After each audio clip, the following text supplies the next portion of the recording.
Ja. Dankjewel, Assa, voor dat gedicht over mij. Mijn grote voorbeeld is Charles Bukowski. Ja, dus dit wordt er ook eentje in het Engels. Dit is op basis van een filmpje dat ik gezien heb, wat ik heel vaak kijk, waarin Bukowski wordt geïnterviewd voor de Vlaamse tv. En ik heb eigenlijk een soort transcript gemaakt en ik kwam erachter dat het eigenlijk ook wel een soort poëzie is. Dus hier komt hij. The Master Speaks, Bukowski versus Laurie. Interviewer, did you ever read Malcolm Laurie's Under the Volcano? Bukowski, yeah, I did, and yawned myself to shit. Because like any other writer, there's no pace, no quickness in his lines, no life, no sunlight. When you write, your words must go like this. Bim bim bim, bim bim bim, bim bim bim. Each line must be full of a delicious little juice, flavor. They must be full of power. They must make you like to turn the page. Bim bim bim. What these guys do, they say, well, in blah blah blah, da da da, there's a porch chair, the flies were walking around. You see, they're too leisurely. They're setting up the scene for the grand emotion. And when they get to the grand emotion, there isn't any. This is a different age. This is the atomic age. Each line must have its own power, its own feeling, its own juice, its own flavor. Writing must never be boring. It must not bore the reader, the writer. It must not bore anybody. Each line must be an entity. You must say the thing.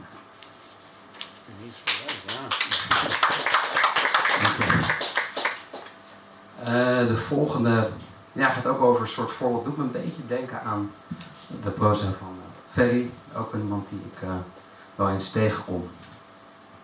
The smoker. I spotted the smoker at the terrace of a bar again. Just like yesterday. I don't like it. The previous 96 times the smoker was in the exact same spot. Come rain or come shine. I like the smoker there. The smoker, who bears an uncanny resemblance to the actor Stephen Root, and I, would nod, no sound, as strangers should. But now the smoker is adrift, and thus shattered my world. I could count on him, like murdering man on the news, but now I don't know what to do.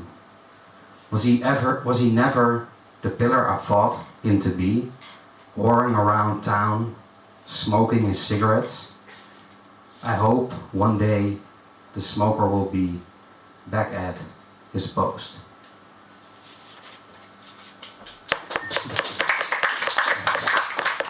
En deze is gewoon weer in het Nederlands. Ik denk dat het gaat wel ook over voorbeelden. Dat spreekt denk ik voor zichzelf. De oude meester. Was ik maar een oude meester. Een oude schilder. Een hoogbejaarde jazz-vibrafonist. Een 80-jarige Peter van Straten. De meest uitgebeende versie van mezelf. Een late Rembrandt. Met een achtergrond van louter zwart. Het gezicht, of nee, het gelaat, schier één grote schaduw. Verlicht door slechts een flauw schijnsel. Zonder protserig glimmend harnas.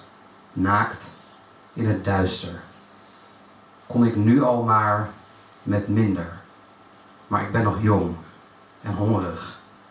Over een halve eeuw typ ik een gedicht over nu. Het leest als volgt. Dankjewel.